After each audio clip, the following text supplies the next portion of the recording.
Hello friends, इस episode की शुरुआत में दिखाया गया है कि शाहवुडी नानजिंग की मॉम से नानजिंग के फर्स्ट लव के बारे में पूछता है। तो नानजिंग की मॉम कहती है कि नानजिंग मेरी बायोलॉजिकल डॉटर नहीं है, वो हाई स्कूल में मेरे बेटे शाओजिन को पसंद करती थी। नानजिंग शुरू से ही एक सिंपल और इनोसेंट लड़की है, लेकिन मेरा बेटा कूल और एटीट्यूडी था। नानजिंग हमेशा उसका पीछा किया करती थी, कभी होमवर्क करने के बहाने तो कभी हाल पूछने के बहाने, लेकिन शाओजिन उसे हमेशा इग्नोर करता था, उसे अपने पीछे आने से भी मना करता था। फिर भी नानजिंग उसके साथ मैथ के क्वेश्चन सॉल्व करने के लिए हमारे घर भी आ जाती थी, लेकिन वो उससे कहता था कि अगर तुम्हें मुझसे क्वेश्चन सॉल्व करवाने हैं तो तुम्हें मेरी मॉम के हाथ का बना खाना खाना पड़ेगा। फिर वो मेरे खाने से डरकर यहाँ से भाग जाती थी। लेकिन एक दिन फायर एक्सीडेंट में शाओजिन और नानजिंग के डैड की डेथ हो गई और नानजिंग को पैनिक डिसऑर्डर हो गया।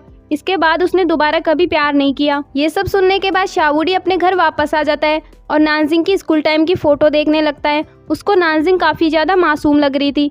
इसके बाद हाई स्कूल का सीन दिखाया जाता है, जहां एनुअल फंक्शन चल रहा है और ये किंग को वहां एज ए चीफ गेस्ट बुलाया गया है। ये किंग बताती है कि उसने और ल्यूजिंग ने भी पढ़ाई यहीं से की थी। तभी ल्यूजिंग भी वहां आ जाता है, जिसको देखकर ये किंग काफी खुश होती है। इसके अगले सीन में नानजिंग को दिखाया गया है, जो फंक्शन खत्म होने के बाद इक्विपमेंट रूम में चली जाती है। वहां जाने के बाद उसे अपने फर्स्ट लव शाओजिन की याद आने लगती है, जो यहाँ बैठकर ड्राइंग बनाया करता था और नानजिंग हमेशा की तरह उसका पीछा करते हुए वहाँ आया करती थी, लेकिन शाओजिन उसे वहाँ से भी जाने को कहता था। इसके बाद नानजिंग वहाँ से कुछ बॉक्स उतारने लगती है। वो बॉक्स उसके ऊपर गिरने वाले होते हैं, लेकिन शाहवुडी आकर उसे बचा लेता है। फिर नानजिंग उसको देखकर सोचने लगती है, शाओजिन तुम्हें पता है मैं फिर से किसी और को लाइक करने लगी हूँ, पर मुझ में उसको अपनी फीलिंग्स बताने की हिम्मत नहीं है। मैं डरती हूँ कि कहीं वो भी मुझे डिसलाइक ना कर दे। फिर नानजिंग शाहवुडी से पूछती है कि तुम यहाँ क्यों आए हो।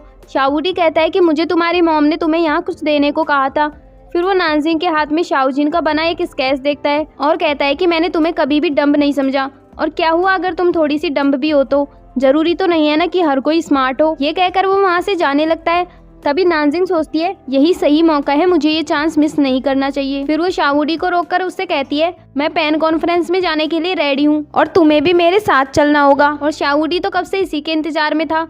ये सुनकर वो काफी खुश हो जाता है। दूसरी तरफ हम ल्यूजिंग और येकिंग को देखते हैं, जो इवेंट को एंजॉय कर रहे हैं। तभी वहाँ प्रिंसिपल आता है, जो ल्यूजिंग को थैंक्स करता है और कहता है कि तुमने इस स्कूल को फंड देकर हमारी बहुत हेल्प की है। तभी वहाँ ल्यूजिंग के फादर भी आ जाते हैं और प्रिंसिपल के सामने उसकी बुराई करने लगते हैं। ये देखकर ल्यूजिंग काफी सैड हो जाता है और वहाँ से चला जाता है। फिर येकिंग भी उसके पीछे पीछे आ जाती है और उससे कहने लगती है कि तुम्हें इतना ज्यादा सोचने की जरूरत नहीं है, ऐसा उन्होंने पहली बार थोड़ी ही किया है, चाहे वो तुम्हारे साथ कैसा भी बिहेव करते हो, पर है तो वो तुम्हारे फादर ही।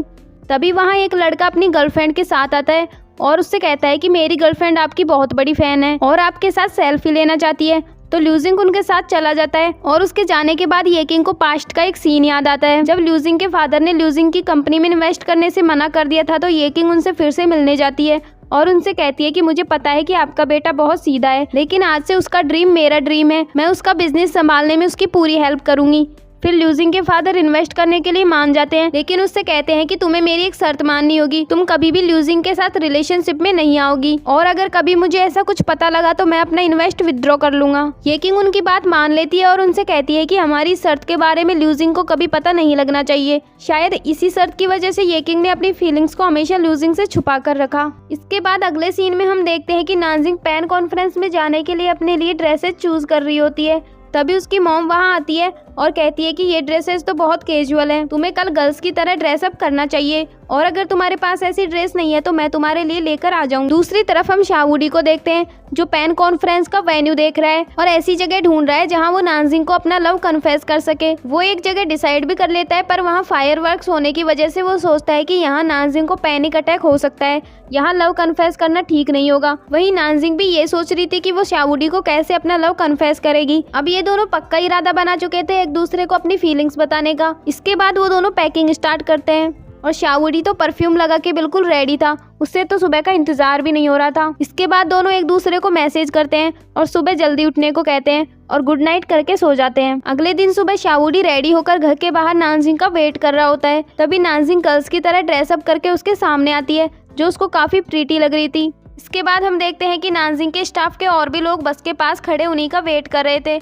तभी नानजिंग के कलीग्स नानजिंग को ऐसी ड्रेस में देखते हैं तो हैरान रह जाते हैं। वहीं जियाओ शाहवुडी से पूछती है तुम्हें मैं याद हूँ। शाहवुडी कहता है हाँ आप मिस जियाओ है ना, नानजिंग की कलीग। फिर मन में सोचता है तुम्हें मैं कैसे भूल सकता हूँ, तुम्ही ने तो उस दिन मेरा और नानजिंग का लंच खराब किया था। तभी वहाँ येकिंग आ जाती है और उनको बताती है कि ल्यूजिंग नहीं आएगा क्योंकि उसको ऐसे इवेंट्स पसंद नहीं है। तभी वो लोग ल्यूजिंग को बैग लेकर आते हुए देखते हैं क्योंकि ल्यूजिंग ऐसा मौका कहाँ छोड़ने वाला था। इसके बाद वो पैन कॉन्फ्रेंस के लिए चले जाते हैं। अब हम देखते हैं कि वो लोग एक होटल में पहुंच चुके हैं जहाँ जियाओ सबको बता रही है कि यहाँ रूम्स की कमी है, तो 2 लोगों को एक साथ रूम शेयर करना होगा। फिर वो बताती है कि बॉस को शाओडी के साथ रूम दिया गया है। ये सुनकर ल्यूजिंग उसके साथ रूम शेयर करने से मना कर देता है क्योंकि वो स्ट्रेंज लोगों के साथ कंफर्टेबल फील नहीं करता था। फिर नानजिंग उसके लिए दूसरी होटल में रूम बुक करने लगती है, लेकिन शाओडी को तो अब एक पल के लिए भी नानजिंग को ल्यूजिंग के साथ देखना मंजूर नहीं था। वो जाकर नानजिंग से कहता है कि तुम अभी एक ऑथर हो, इसकी असिस्टेंट नहीं, और ये कोई 3 साल का बच्चा थोड़ी है, इतना सा काम तो ये खुद भी कर सकता है। फिर ये किंग ल्यूजिंग से कहती है कि तुम्हें शाओडी के साथ रूम शेयर कर लेना चाहिए